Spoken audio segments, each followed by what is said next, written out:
Bharatiya Janata party के राष्ट्रीय अध्यक्ष श्रीमान जेपी नड्डा जी, पार्टी के सभी राष्ट्रीय पदाधिकारीगण, राज्यों के पदाधिकारीगण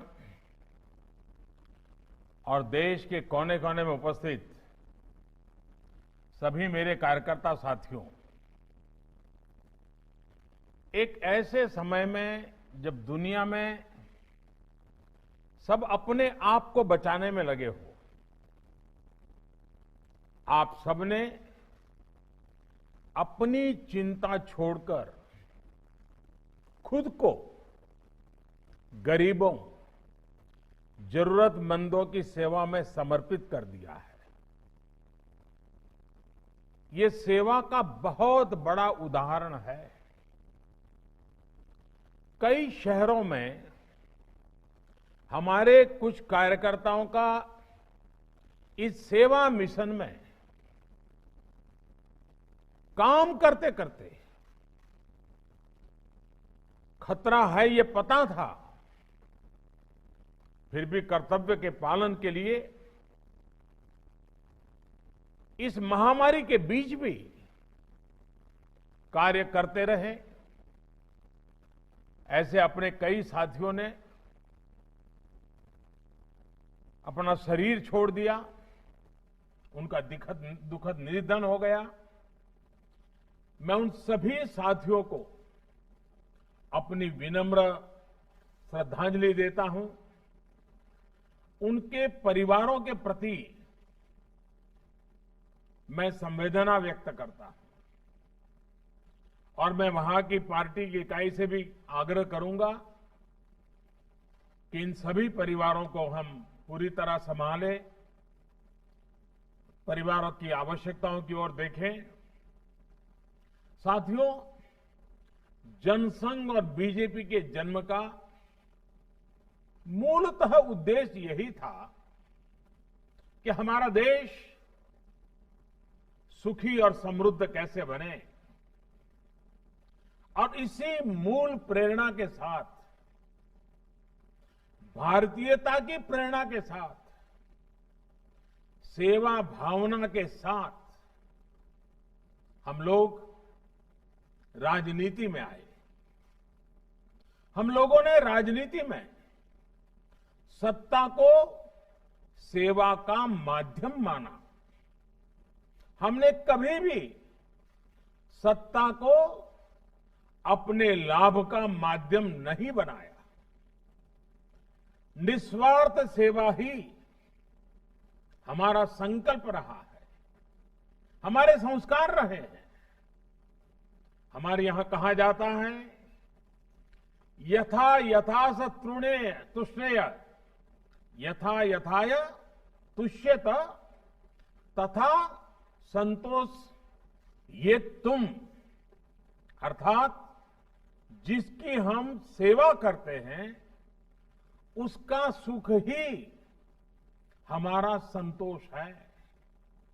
इसी भावना से गरीबों के प्रति, इसी समभाव और ममभाव से हमारे कार्यकर्ताओं ने इतने कठिन समय में सेवा ही संगठन का इतना बड़ा अभियान चलाया है। आज जो मैंने प्रेजेंटेशन देखा तो मुझे सच में बहुत अचरज हुआ। मुझे मालूम था कि कोरोना काल में आप निरंतर काम कर रहे हैं, लेकिन लॉकडाउन की मुश्किल परिस्थितियों में जब सब कुछ बंद था और ये बीमारी कभी भी हमारे गले पड़ सकती है, ऐसा भय का माहौल था, लेकिन आपने समर्पित भाव से लाखों करोड़ों लोगों का जीवन आसान करने के लिए जो भी कर सकते हैं किया है। आप उनका सहारा बने हैं, उनके साथी बने हैं। ये बहुत ही बड़ा काम है। किसी ने मास्क बनाकर लोगों में बांटे, किसी ने घर घर गरीबों को राशन पहुंचाया, तो किसी ने प्रवासी कामगारों का जिम्मा उठा लिया। कितने ही कार्यकर्ता ऐसे हैं जिन्होंने तो 2, 4, 10 गरीबों को एक तरह से अपने परिवार का ही सदस्य बना लिया। जिसकी जितनी क्षमता थी उसने उससे ज्यादा करने की कोशिश की। अब देखिए, राष्ट्रीय अध्यक्ष जी ने का उदाहरण, अपने घर से रोज 500 परिवारों के लिए खाना बनाना और पहुंचाना, और वो भी 3 महीने तक।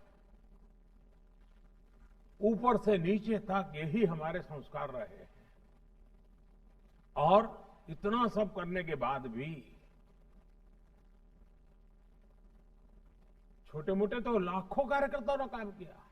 कहां सबकी तस्वीर टीवी पे आई है, कहां सबका नाम अखबार में छपा है, कहां अपने गांव के बाहर कौन जानता है। फिर भी सेवा परमो धर्मः, निस्वार्थ भाव से काम करते रहना।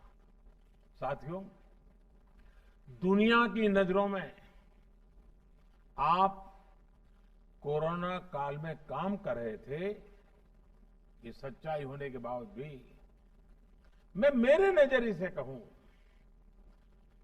अगर खुद को कसौटी पर कस रहे थे, ऐसा मैं कह सकता हूं, आप अपने आदर्शों और व्यवहारों के बीच अपने आप को तपा रहे थे। साथियों, एक आधा आफत आई तो आपने उस आफत को भी अवसर में बदल दिया। ये कोरोना हमेशा इस बात के लिए तो याद रहेगा कि भारतीय जनता पार्टी ने अपने आप को एक डिजिटल एडिशन के रूप में डेवलप कर दिया है। हर कार्यकर्ता डिजिटल एक्टिविटी करने के लिए माहिर होता जा रहा है। अवसर ये कि आप ज्यादा से ज्यादा लोगों की सेवा कर सकें, ज्यादा से ज्यादा लोगों की तकलीफ कम कर सकें, उन्हें इस मुसीबत से उबार सकें।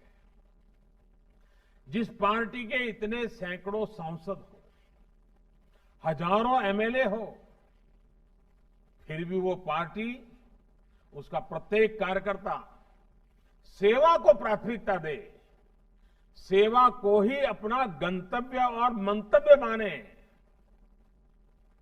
जीवन मंत्र माने। भारतीय जनता पार्टी के रूप में एक कार्यकर्ता के नाते मुझे बहुत गर्व होता है, बहुत आनंद होता है कि हम सब ऐसी संगठन के साथी हैं, सदस्य हैं। साथियों, ये विनम्रता, ये प्रेरणा हमें जनसंघ के जमाने से लेकर अब तक जो 4-4, 5-5 पीढ़ियों ने तप किया है, उस परंपरा से हमारे अंदर ये संस्कार संक्रमित हुए हैं। उनकी तपस्या से हमें ये सब मिला है। और जब हमारे पुरोगामियों की तपस्या से हमें ये मिला है, तो हमारा ये काम, हमारे ये संस्कार, हमारा ये व्यवहार, हमारा ये समर्पित जीवन आगे की पीढ़ियों के लिए भी प्रेरणा का कारण बनेगा, प्रेरणा देता रहेगा। साथियों, भारतीय जनता पार्टी अगर इतना कुछ कर पाती है, तो इसके पीछे हमारी एक और बहुत बड़ी विशेषता है।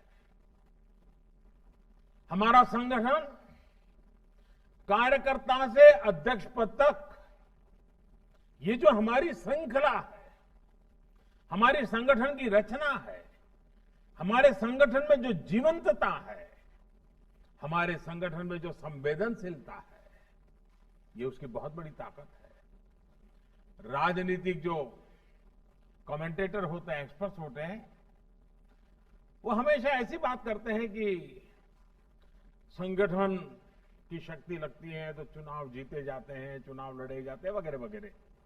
वो चुनाव के दायरे में ही संगठन को देखते हैं। अन्य राजनीतिक दलों के लिए शायद ये सच होगा, लेकिन भारतीय जनता पार्टी के लिए ये आकलन अधूरा है। साथियों, हमारे लिए हमारा संगठन चुनाव जीतने की सिर्फ मशीन नहीं है। हमारे लिए हमारा संगठन का मतलब है सेवा, व्यक्ति के जीवन में, समाज के जीवन में, राष्ट्र के जीवन में बदलाव लाने के लिए हर देश यज्ञ में आहुति देते रहना हमारे लिए, हमारे संगठन का मतलब है सबका संग, सबका साथ, सबको लेकर के चलना है। हमारे लिए, हमारे संगठन का मतलब है सबका सुख, सबकी समृद्धि। हमारा संगठन समाज हित के लिए काम करने वाला है, संघर्ष करने वाला है, समाज और देश के लिए खप जाने वाला है। हमारे लिए हमेशा राष्ट्र प्रथम, नेशन फर्स्ट रहा है। और साथियों, ऐसा नहीं है ये बात हमने कहीं भाषणों के माध्यम से या पार्टी के प्रस्ताव में लिख करके पास कराई और उसके कारण हुआ है। जी नहीं, राष्ट्र हित के इस भाव को, राष्ट्र प्रथम के इस भाव को स्थापित करने में हमारी कई पीढ़ियां खप गई है। दीनदयाल उपाध्याय जी, श्यामा प्रसाद मुखर्जी, अनेक महापुरुष, सभी वरिष्ठ नेता, अनगिनत इनके संस्कारों ने, जी करके दिखाए हुए संस्कार की श्रृंखला ने हमें प्रेरित किया है। और इसी प्रेरणा से भारतीय जनता पार्टी ने वंचित हो, शोषित हो, दलित हो, पीड़ित हो, सभी को समाज के अन्य वर्गों की बराबरी में लाने का, उन्हें सशक्त करने का निरंतर प्रयास किया है। आज इसी का परिणाम है कि भारतीय जनता पार्टी में, और हम गर्व से कह सकते हैं, हम कोई भेदभाव से नहीं देखते हैं, लेकिन दुनिया को समझाने के लिए कहना पड़ता है, हमें गर्व है कि आज देश में जो सांसद है उसमें से 52 दलित सांसद भारतीय जनता पार्टी के हैं। 43 सांसद, 43 सांसद मेरे आदिवासी भाई हैं, बहनें हैं। पिछड़ा वर्ग की अगर बात करें तो भाजपा के 113 सांसद से भी ज्यादा पिछड़े वर्ग से आते हैं। साथियों, विधानसभाओं में करीब करीब 150 से ज्यादा आदिवासी एमएलए हैं बीजेपी के। यानी कि भारतीय जनता पार्टी हर वर्ग से जुड़ी है और समाज का हर वर्ग हमसे जुड़ा है। आपके परिश्रम से भाजपा का हर समाज से विश्वास का एक अटूट रिश्ता बना है। साथियों, वैसे राजनीति का मूल स्वभाव, हम लोग तो रोज बरोज जिंदगी को जीते हैं, मालूम है, राजनीति का मूल स्वभाव स्पर्धा होती है। लोकतंत्र का एक गुण भी है, लोकतंत्र में इसको अच्छा माना गया है, लेकिन एक समान लक्ष्य के साथ समान भाव से सेवा का काम संगठन की शक्ति बन जाता है। जब हम इस तरह का काम करते हैं तो एक टीम स्पिरिट पैदा होती है। इस तरह के कार्यों से व्यक्ति विकास और व्यक्तित्व का विकास भी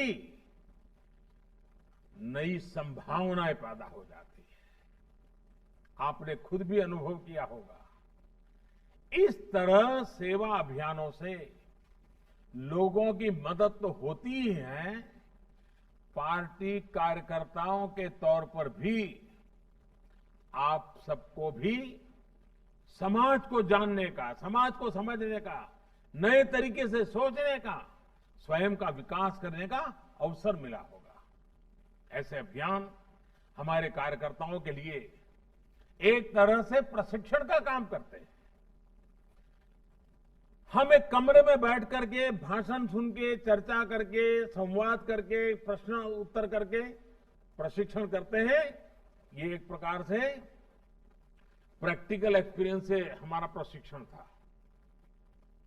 ये भी एक प्रकार से हमने आफत को अवसर में पलट करके कार्यकर्ताओं को प्रशिक्षण का काम सहज रूप से हो गया है।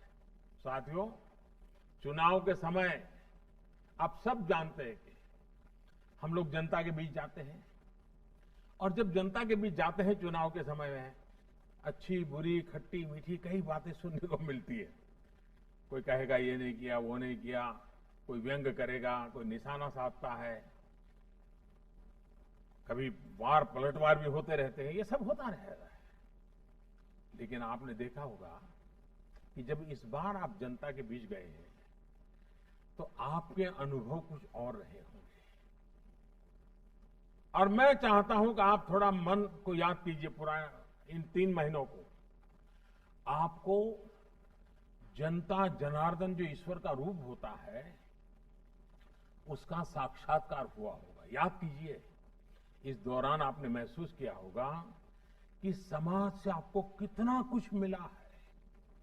साथियों, कोरोना के संकट काल में समाज ने आपको स्नेह दिया है, आपको विश्वास दिया है। आप किसी गरीब की मदद कर सके, इसके लिए समाज ने आपको सामान भी दिया है और साधन भी दिए हैं और सम्मान भी दिया है। आप अगर अपने घर से कुछ राशन लेकर निकले तो कई और लोगों ने भी आपको कहा होगा कि कुछ राशन मेरी तरफ से ले जाइए, कुछ सामान मेरी तरफ से ले जाइए, आप भाई साहब जा रहे हो जरूर पहुंचा दीजिए। यही वो स्नेह है, यही वो ऊर्जा है जिसकी ताकत ने आपको कभी थकने नहीं दिया है। हमें इस ऊर्जा को समझना चाहिए, हमें समाज की शक्ति को समझना चाहिए, इस शक्ति को आत्मसात करना चाहिए, इसका साक्षात्कार करना चाहिए। मुझे विश्वास है आप ये करते रहेंगे, बीजेपी का हर कार्यकर्ता ये करता रहेगा, तो ऊर्जा का प्रवाह हमेशा हमें प्रेरणा देता रहेगा, पुरुषार्थ का नया नया नई ताकत देता रहेगा। लोगों के आशीर्वाद एक प्रकार से ईश्वर के ही आशीर्वाद होते हैं। ये आशीर्वाद बहुत बड़ी ताकत होते हैं। साथियों, आपने ये भी अक्सर देखा होगा कि ज्यादातर समय लोग जब मिलते हैं, सामान्य दिवसों की मैं बात करता हूं, उसमें भी जब आप सत्ता में हो तो सामान्य तौर पर लोग क्या करते हैं, कोई न कोई आपको मेमोरेंडम देंगे, मांग पत्र देंगे, और बहुत स्वाभाविक भी है। मतलब जरूरी नहीं कि लिखकर ही कोई मांग पत्र दे, लेकिन सार्वजनिक जीवन में आपको ऐसे लोग मिल जाएंगे जो मुंह जबानी भी आपको कुछ न कुछ बताते रहेंगे, ये होना चाहिए, वो होना चाहिए। कहीं कोई सड़क की मांग है तो कहीं कोई गड्ढा भरवाने की बात करेगा, तो कहीं कोई बिजली की बात करेगा। कई बार वो शिकायत के रूप में कहेगा, कई बार वो अपेक्षा के रूप में कहेंगे। ऐसे में कुछ नेता कार्यकर्ता सोचते हैं कि ये क्या है, जब देखो कोई न कोई काम, कोई न कोई मांग, कोई न कोई शिकायत। लेकिन साथियों, आप सभी सार्वजनिक जीवन में है, सेवा करने के लिए आए हैं, इसलिए हम सबको इसमें अंतर्निहित जो भाव है उसको समझना होगा। और ये कोरोना की लड़ाई में इसको समझने में हमें सुविधा मिली है कि यही समाज हम पे कितना भरोसा करता है, हम पे कितना स्नेह करता है, और संकट की घड़ी में हमारे साथ रह करके समाज की भलाई के लिए कैसे आगे आता है, इस शक्ति को हमने अनुभव किया है। इसमें अंतर्निहित भाव यही है कि आओ आप समाज की मदद करो। समाज ने आपको यह अवसर दिया है, हम सबको अवसर दिया है, हम सबको समाज ने इस काम के लिए चुना है, दायित्व दिया है। साथियों, हमारे समाज में दूसरों के लिए कुछ करने की सेवा भाव की बहुत बड़ी ताकत होती है। हमें समाज की इस ताकत को पूजने का कोई अवसर छोड़ना नहीं चाहिए। और आपको तो संतोष होना चाहिए कि समाज ने हम सबको इस काम के लिए चुना है। सेवा करने के लिए ईश्वर ने हमें राह दिखाई है, जनता ने हमारा हाथ थामा है। समाज सेवा करना चाहता था, गरीब की मदद करना चाहता था, तो उसने हम सबको माध्यम बनाया है। साथियों, वैसे हम चाहें कार्यकर्ता की भूमिका में हो या सरकार में, वास्तव में हम देश की गरीब की सेवा उसका एक माध्यम है। ये सरकार 6 सालों से इसी विचार के साथ काम कर रही है। हमारी राज्यों की सरकारें भी इसी विचार से काम कर रही हैं। देश ने सही समय पर लॉकडाउन का फैसला किया तो आज दुनिया के मुकाबले भारत में हम कहीं ज्यादा लोगों की जिंदगी बचा पा रहे हैं। इस दौरान गरीबों को कम से कम दिक्कत हो, इसके लिए 2.25 लाख करोड़ रुपए के गरीब कल्याण पैकेज से लेकर गरीबों को अन्न के लिए, रोजगार के लिए सरकार ने विशेष योजनाएं शुरू की है।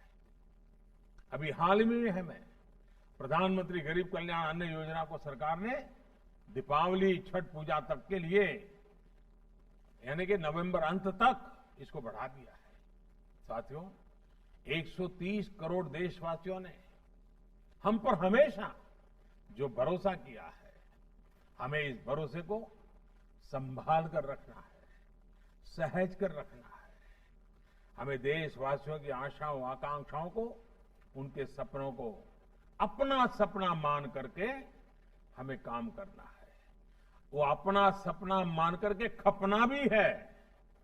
मैंने पहले भी कहा है और आज फिर दोहरा रहा हूं, भाजपा के प्रत्येक कार्यकर्ता को अपने साथ, मैंने ये इलाहाबाद में पार्टी की कार्यसमिति में शायद कहा था, हमारे साथ 700, मैंने ये कहा था उस दिन, हमारे साथ 700, 7S, इसकी शक्ति लेकर आगे बढ़ना चाहिए। और आज जब मैं वृत्त देख रहा था तो मुझे सातों बातें बराबर आनंद आ रहा था। वाह, ये कैसा मेलजोल हो गया है। देखिए वो 7 बातें क्या कही थी मैंने जब हम लोग इलाहाबाद में वर्किंग कमेटी में मिले थे। तब मैंने कहा था, पहला सेवा भाव, दूसरा संतुलन, तीसरा संयम, चौथा समन्वय, पांचवा सकारात्मकता, छठा सद्भावना और 7वां संवाद। बीजेपी के हर कार्यकर्ता के आचरण और नीति में इन दिनों, इस कोरोना की लड़ाई में भरपूर रूप से इसका प्रभाव दिखाई दिया है और हर भाजपा के कार्यकर्ता के लिए ये गर्व का विषय है। साथियों, कोरोना के इस काल में हमारा ये महायज्ञ, ये हमारा सेवा यज्ञ रुकना नहीं चाहिए और महामारी के खिलाफ हमारी लड़ाई भी कमजोर नहीं पड़नी चाहिए। अभी त्योहारों का सीजन शुरू हो रहा है, लेकिन कोरोना का खतरा अभी भी उतना ही है। इसके लिए खुद भी सावधानी बरतनी है और दूसरों को भी जागरूक करते रहना है। साथियों, आज आपके पास से जो कुछ भी सुनने को मिला, उसने मुझे भी एक नई ऊर्जा दी है, काम करने के संकल्प को और मजबूत किया है। मैं फिर एक बार आप सबको बहुत बहुत शुभकामनाएं देता हूं। मैं नड्डा जी को और पार्टी का भी अभिनंदन करता हूं कि मुझे, क्योंकि पहले तो प्रवास के कार्यक्रम होते थे, आप सबके दर्शन का मौका मिल जाता था, लेकिन इन दिनों कोरोना के कारण ये संभव नहीं होता है। आज आप सबको सुनने का मौका मिला, आपके दर्शन करने का अवसर मिला, मेरे लिए बहुत शुभ अवसर था ये। मैं फिर एक बार आपको बहुत बहुत शुभकामनाएं देता हूं। बहुत बहुत धन्यवाद।